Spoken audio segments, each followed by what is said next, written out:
The Taming of Nan by Ethel Carnie, Chapter 12. Polly's Confession. In the year that followed, nothing particular happened. The great change in the Cherry household was that things ceased to happen, though there was severe inward struggles of will against will for both Nan and Cherry. Cherry's bluff in this year's course became fortitude. Nan's domestic virtues ceased to be quite so much iron qualities, things she set herself to do as a part of her religion. Sometimes Cherry fancied that a time would come when Nan would drop that crutch of the primitive religion and will by grace of sheer humanity and love of her kind. But it was not yet. It might only be on the edge of the grave. Within Myrtle Cottage, which Bob Wilde had newly papered, hung bacon flitches, oaten cakes on strings, and herbs from the garden. Outside, snowy whitewash made the house a shining patch of light set on the hilltop.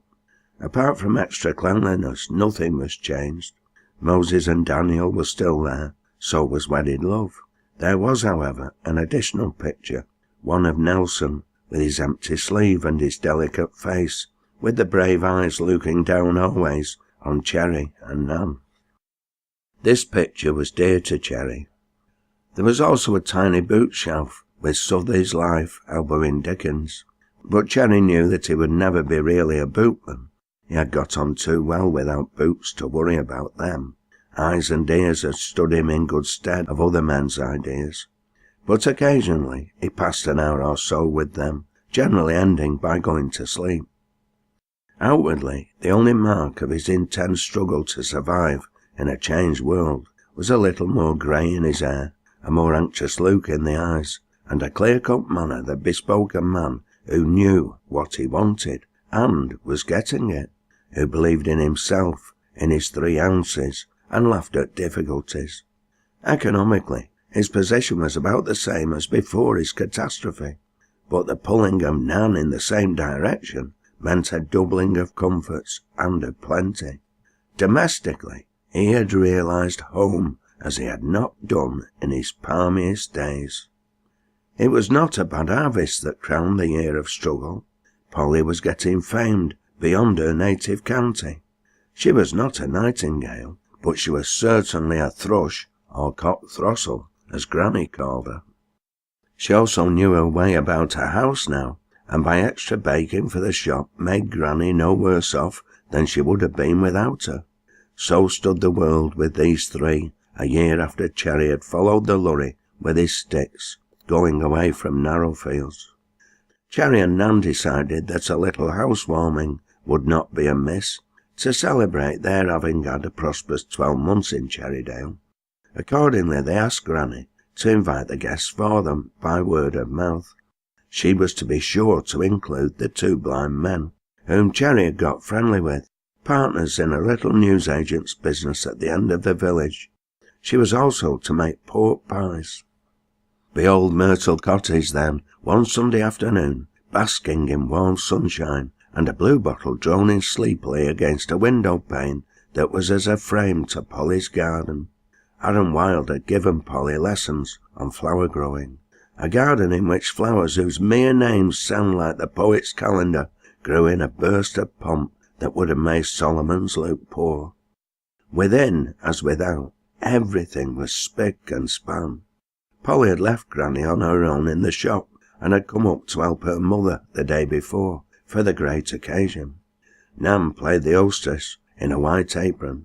Nan, in such a white apron, always reminded Cherry of the 3rd-rate actresses who take such parts in 30 third-rate plays. Granny was the first arrival. Her voice, speaking some comic philosophy, came from outside the porch, with Polly's giggling, "Oh, I brought old Cherrydale with me," she said, warningly, as she entered. Granny had come in style, yet looking plain as a pikestaff. "We shall want more chairs, Nan," said Granny, which would have been rude had it not come from Granny. There was Ted the organ-blower, Bob Wilde, Susan Thorpe, and the 2 blind men.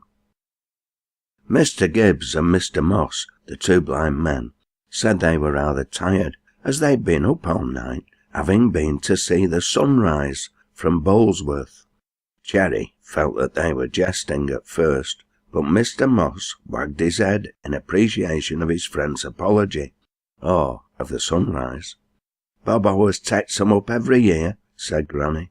Cherry wanted to laugh. Fiction, it wasn't in it, with fact. The grandest sunrise I've ever seen, broke in Bob enthusiastically. We fairly enjoyed it. The two blind men nodded. Polly led them into the parlour to take off their coats and hats.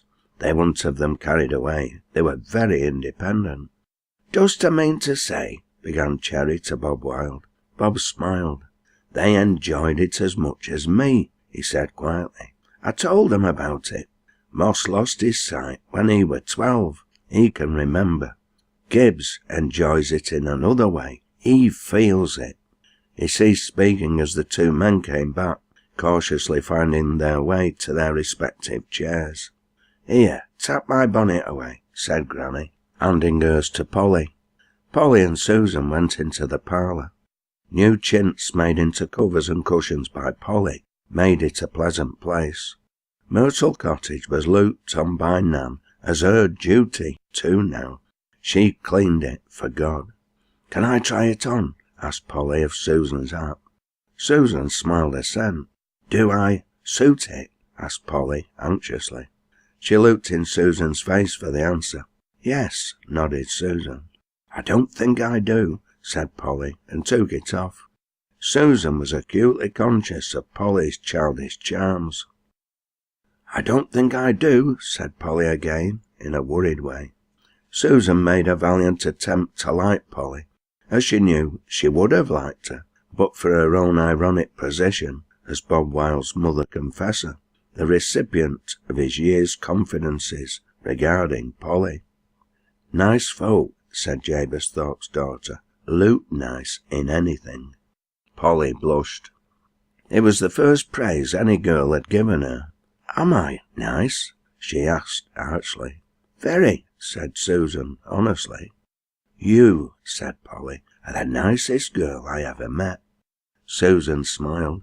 A burst of laughter came from the kitchen. It was Granny's and was joined by that of the two blind men, and then by Cherry. Granny had just told a live joke about a little lad who came in her shop. Polly set Susan's hat on the Siberian rabbit globe. Try mine on, she said. It was an offer of friendship. Susan accepted it, but not enthusiastically. She was conscious of being at least 10 years older than Polly in reality. The freshness from Polly was the same as that she felt when near children. It was this freshness the rollicking Bob was drawn by. Susan was old, quite old, so she told herself, and suffering in the deep, slow way of one so much older. Don't you like me? Asked Polly wistfully. Polly was missing Becky, who had not been to see her for months. Moreover, she had taken a deep fancy to Susan Thorpe, so that when Susan drew back from the touch of her hand, she seized Susan's cold fingers and said, Do like me, with a lack of pride that amazed Susan without touching her. Susan was trying hard to like Polly, who had demolished that dream of the little boy who had sat with her on the stone wall on those misty moors, and whom she had made to kneel down with her and pray for the soul of the sheep they had buried. I could tell you anything, said Polly, in her almost un-English way. You have no sister. I haven't. Let's adopt one another. Her shaky little giggle told that she was ready to cry. Susan gently pressed the warm hand in hers. Very well, then, she said. How cold your hand is, Polly said. Cold hand, true heart, quoted Susan. They walked into the kitchen, arms linked. I forgot to introduce thee to Miss Thorpe, said Granny to Cherry. Cherry looked at Susan. Not ailing aught, I hope? He inquired in a fatherly way. Susan smiled denial. She looks like a beefsteak a foot thick with onions on top would do her no hurt, said Cherry candidly. She's always a nose to grindstone, said Granny. But I never noticed before she was so pale. Whereupon Bob looked at Susan. He was amazed that they could think Susan pale, She was red as a rose. Her eyes smiled, but her lips trembled. "It's nerves," said Granny. "That's what it is. Wait till I see Jabez. I shall tell him she wants a good sea breeze." Whereupon Susan said that nothing ailed her, and her father mustn't be upset. "Try dumbbells, Miss Thorpe," said Bob, "first thing of a morning when the wind is open, and deep breathing." "Perhaps Miss Thorpe's in love," said Mr. Gibbs. "I remember when he went off into a fit of laughter, hearty, wholesome laughter, at the young fool he had been." "Well," said Cherry, "if she's all like our Polly, she'll get o'er it, and be as bad again." Which made Bob Wiles cease wondering if a girl like Susan could be in love, and if she was in love with Adam, to look accusingly at Polly. 12 months had made him more deeply in love than ever with Polly. Polly was looking appealingly at her dad, asking him to say no more. Cherry had served his purpose in turning the scrutiny from Susan. "Well, when we get to our age," said Granny, "we want summat substantial. I'm feeling peckish, so how other folk are. I believe same as the chap. It's hard work keeping the heart up and the carcasses down. Whatever comes or whatever goes, we've got to keep on eating." Granny always quoted some mythical chap as her authority for such philosophy. She had in fact given the signal for tea-making. Nan had all this while sat without a word.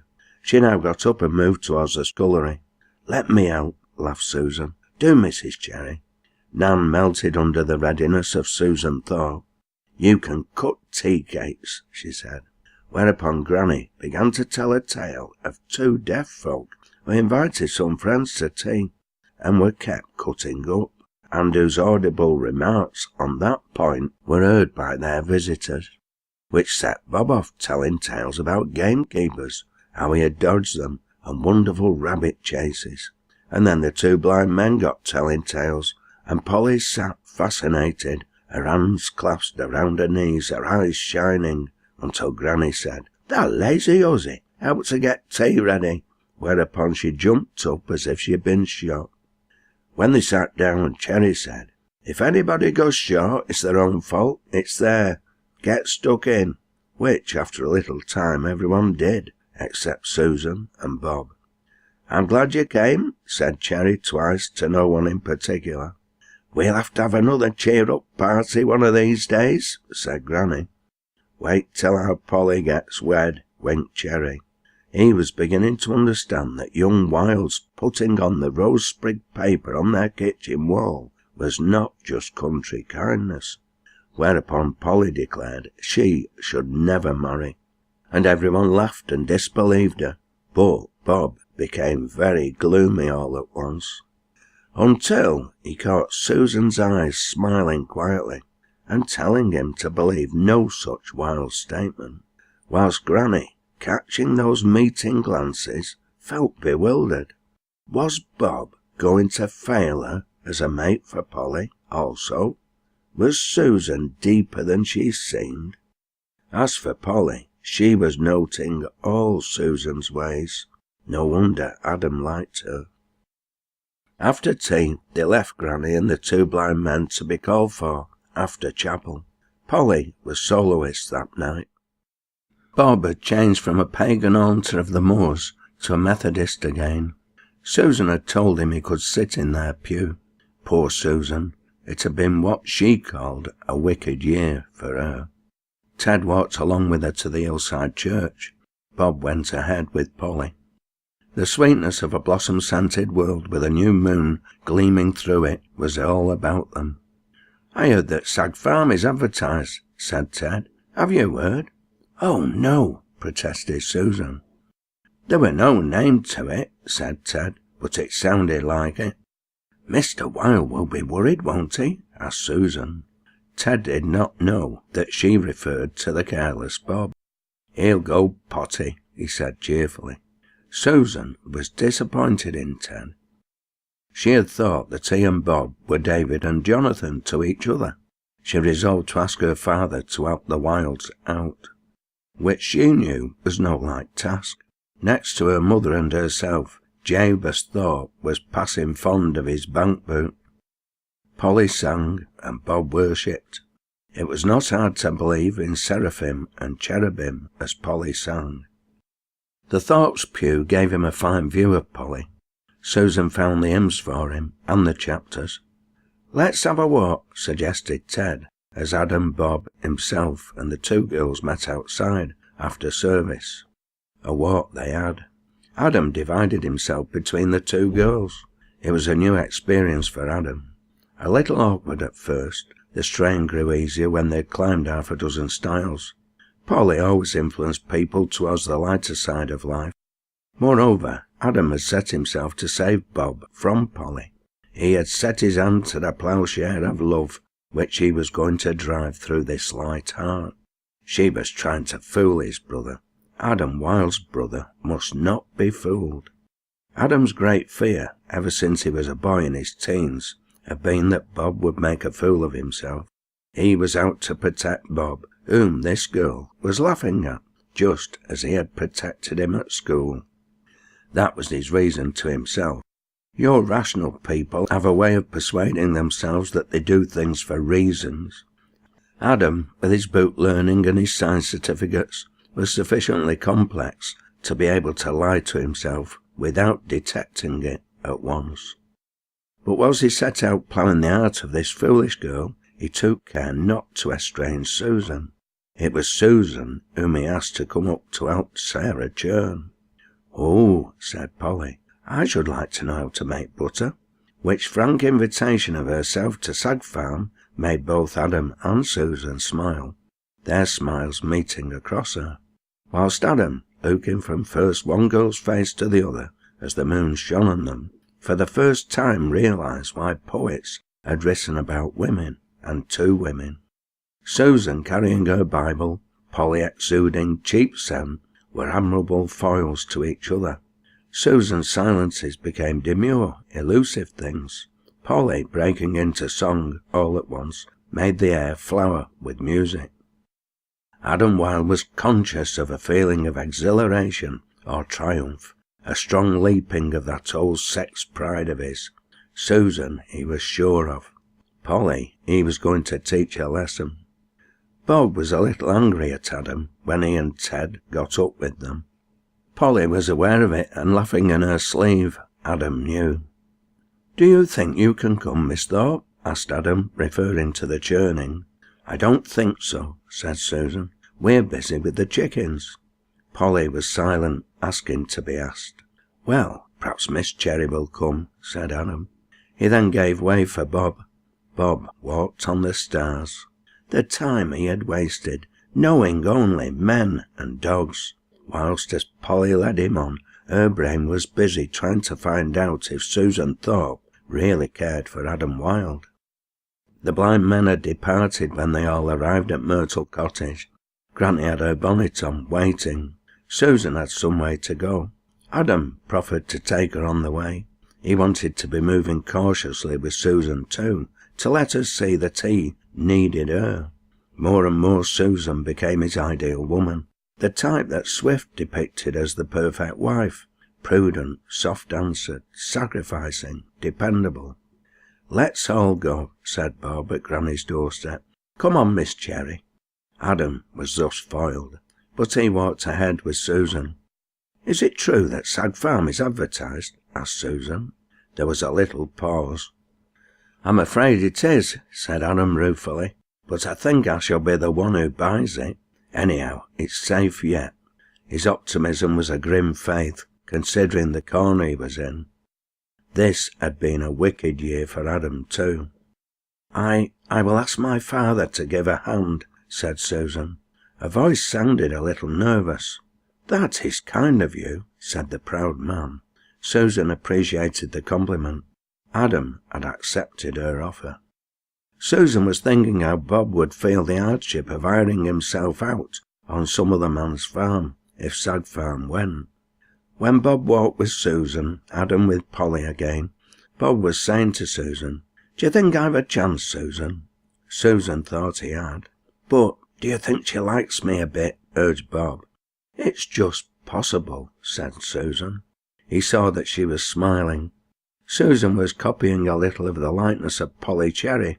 For a moment she looked roguish, less like a demure mother confessor. Acting on her advice, Bob procured the Jewel song out of Faust. It arrived at Myrtle Cottage 2 mornings later. Polly had come up early that morning to do a few daily tasks at home before starting work for Granny.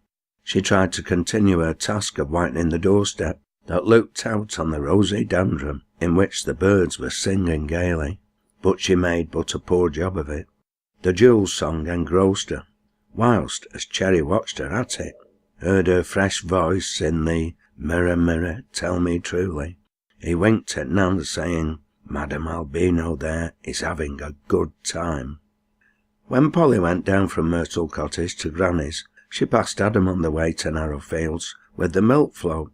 He smiled down at her, stood up in the old cart holding the reins over Ginny's back, and she smiled up at him and blushed. The vision of her in her pink sunbonnet with that pink plush haunted him all the way to Cherrydale, whilst Polly was twittering, "Mirror, mirror, tell me truly," until Granny asked her what mack of rubbish she'd got on the brain this time. Polly was under the impression that Adam had sent this song. When Adam called at Granny's cottage for Engrit late in the afternoon, he saw Polly in a new face. She was covered in one of the dead Primrose Leaguer's old shirts as he entered, standing in the little scullery, taking lessons in washing from Granny. Just as he entered, he heard Polly break off in her whistling from Rigoletto, and Granny saying, "Listen to what I'm saying, Wilter, drat the lass. Nobody'll ever teach her anything," which made him smile. There was a certain play for his dominance in trying to break in the skittish soul of this town girl, just as there was a fascination to him in trying to save Sag Farm. When she ran out of the way on seeing him, with a horrified "Oh," and Granny said grimly, lass, thou do wail if thou never sin a word o' that," he realised that this lighter side of ploughing a girl's heart instead of stubborn land was a relief from that harder struggle that was now culminating. "Choir practice up at our house tonight," he told Polly when she came out of the scullery, still garbed in the shirt. Polly nodded. 7 prompt, he called laughingly as he went. Polly was always late. Polly lifted up the curtains that made the background for Granny's wares and peeped after him. Granny's proud flesh in her gammy leg was troubling her today. "Don't fall in love with yon man," said Granny grimly. "What he wants is a woman with budding wings, and that a long way short, Polly. If thou could pop on a duke who's wanted somebody to light his pipe and laugh and sing, that'd be all right. Well, happen, the chap for thee should have been ordered by good rates. Adam comes of folk at work their women folk to death, whilst they went up and down to cattle fairs and such like.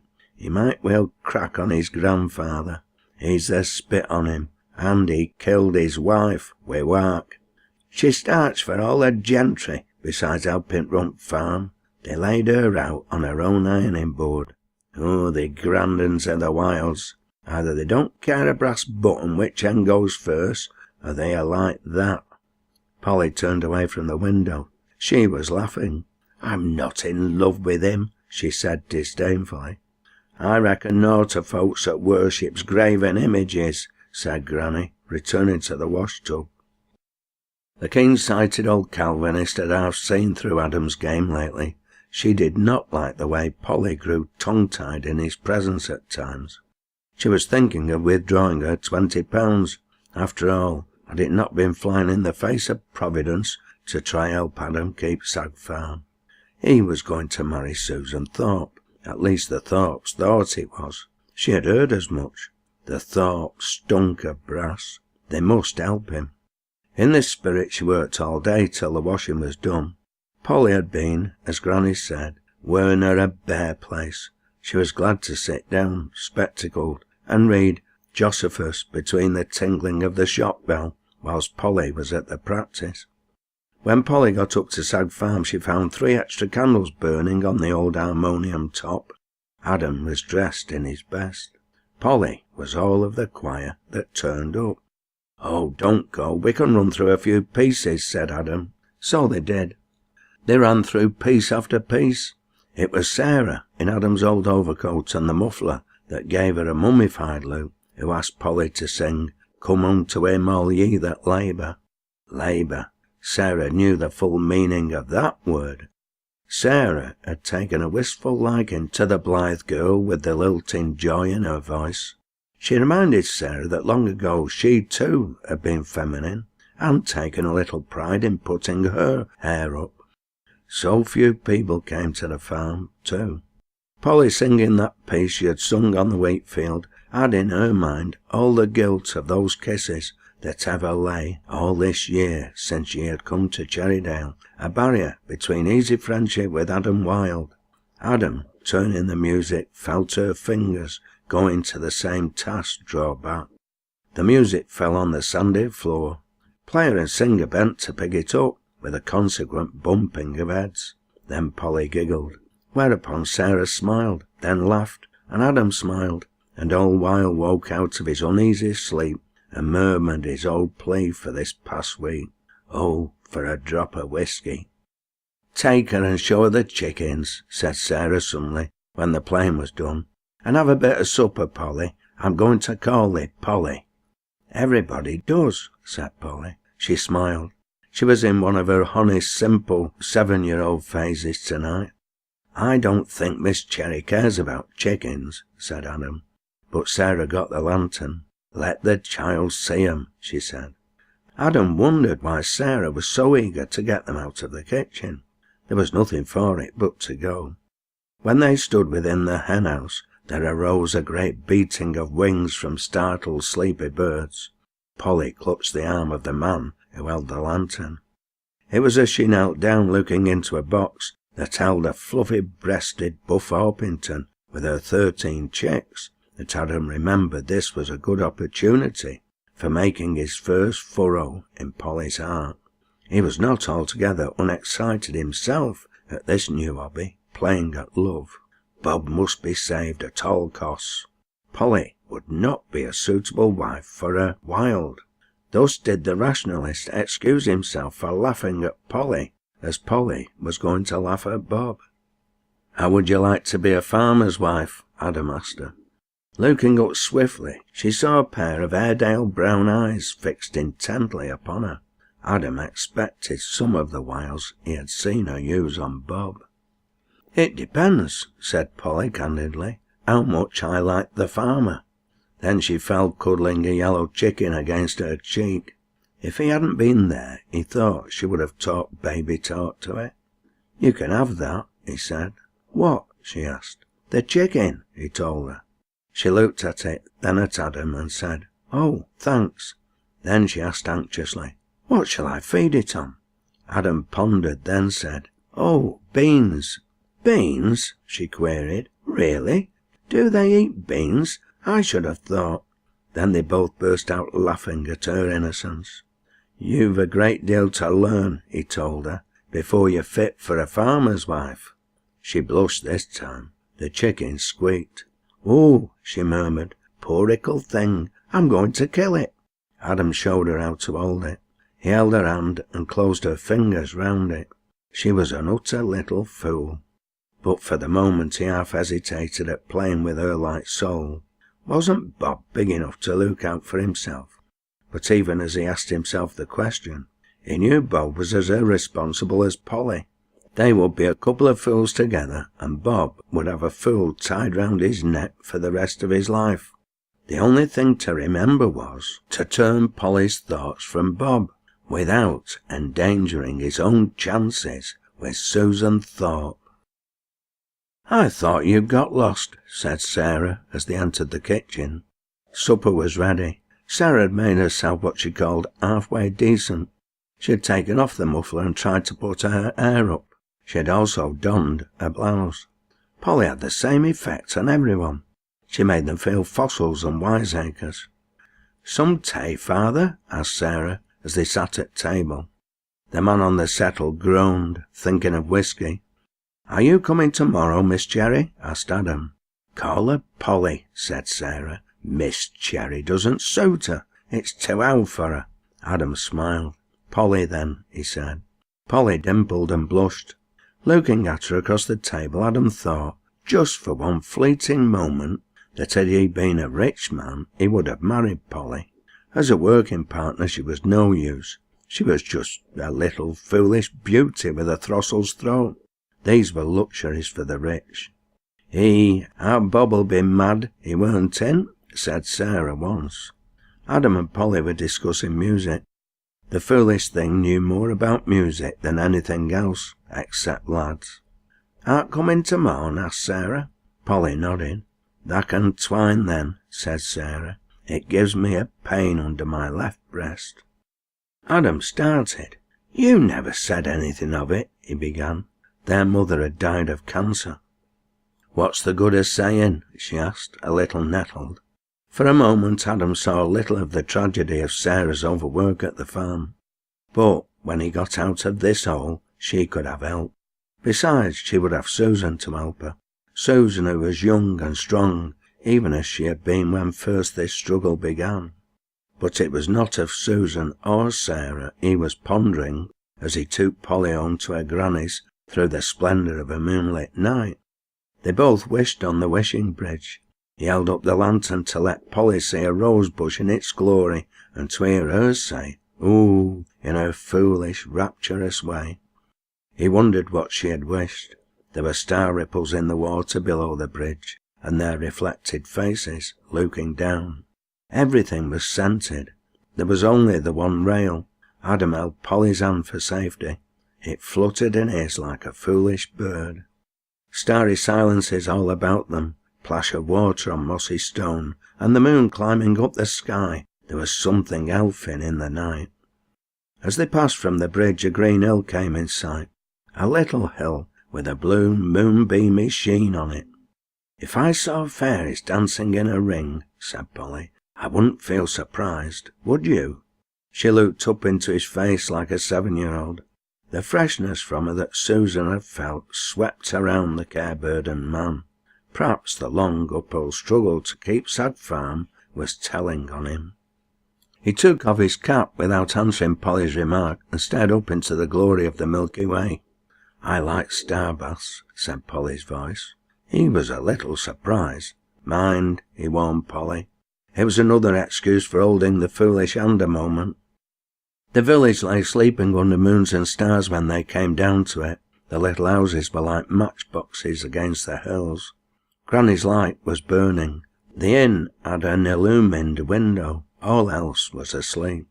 "Oh," said Granny, "thou'rt in good hands," and she closed the door after Adam with a "Good night, Adam." Granny had called in her £20. He would get the letter in the morning. Before leaving the road, the inn light made Adam pause. He went back. His father's misery, chained in that desert of thirst, had made a human appeal to him.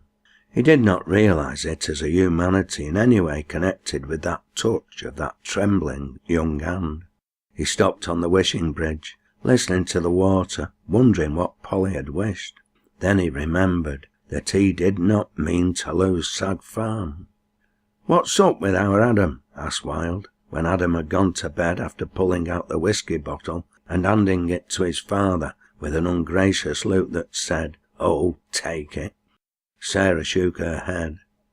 "He's not in love with that yellow-haired hussy, is he?" he asked, "and gotten the softening of the brain?" "She's a nice lass," said Sarah. Wilde enjoyed his whiskey. Then he said in his dazed way, "I thought our Bob was after her." Sarah said nothing. "I wouldn't like young lads to get across," said her father. Then another silence. Then, "No, by Gough, I wouldn't like them lads to get across." In the morning Adam got up betimes. He'd been awake before dawn.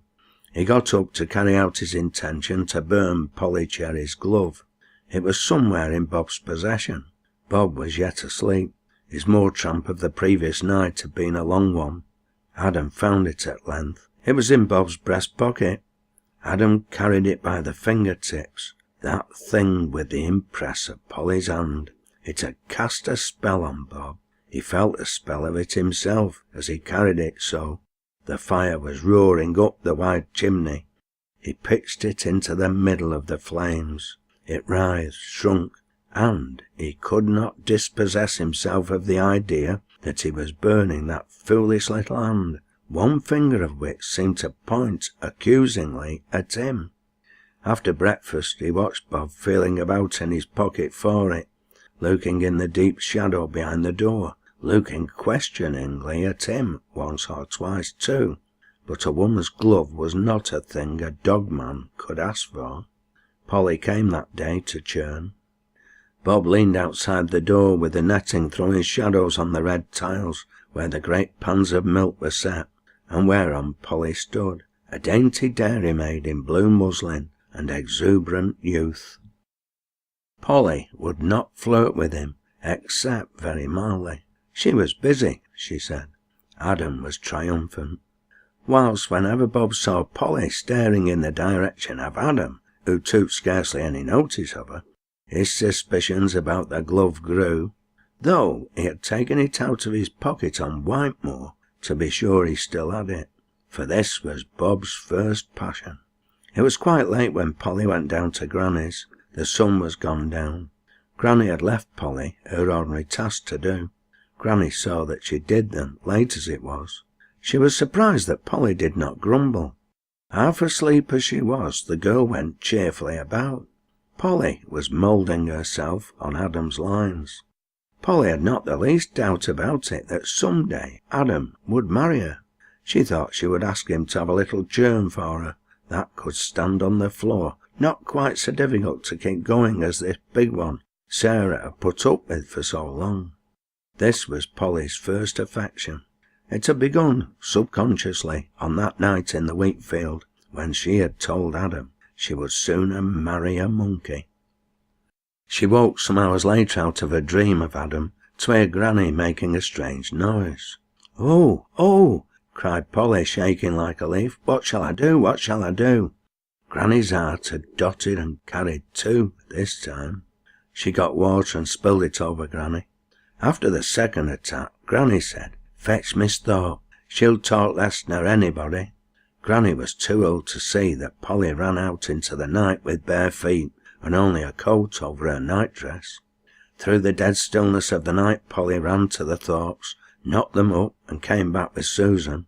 It was only when she got within the cottage that she realised the terrors she had braved. Granny was better. She had propped herself up in bed, but Polly begged Susan to stay the night. Susan did. Whilst as she saw how little able the girl was to take care of herself, she shuddered at the thought of the irresponsible Bob having her in tow. Love is not always blind. It was as they slept in one bed in that moon-silvered room, Granny asleep, that Susan tried to keep her promise to Bob to do all she could, which left cunning Polly a way open. "Do you like Adam Wilde?" she asked. There was a silence through which the blind tap-tapped in a wind. It was like old Time walking along on a stick because he was so very old. "Oh, yes, I like him," said Susan, honestly. "Do you like him a lot, I mean?" queried Polly. She was peeping at Susan, Granny's white sheet up to her dimpled chin. She looked like an alabaster angel in the moonlight, her hair about the pillow, but too anxious for the comparison to hold quite true. Not in that way," said Susan. She was watching Polly. The little dream that had begun on that stone wall on the moors where the poor sheep was buried was building up again. "You do," accused Susan swiftly. The blind tap-tapped again. "Oh, yes," said Polly in her extravagant way. "I could die for him, I think." "You foolish child," said Susan. They fell asleep with their arms around each other's neck, and the blind tap-tapped the night through. "Think on," said Granny in the morning.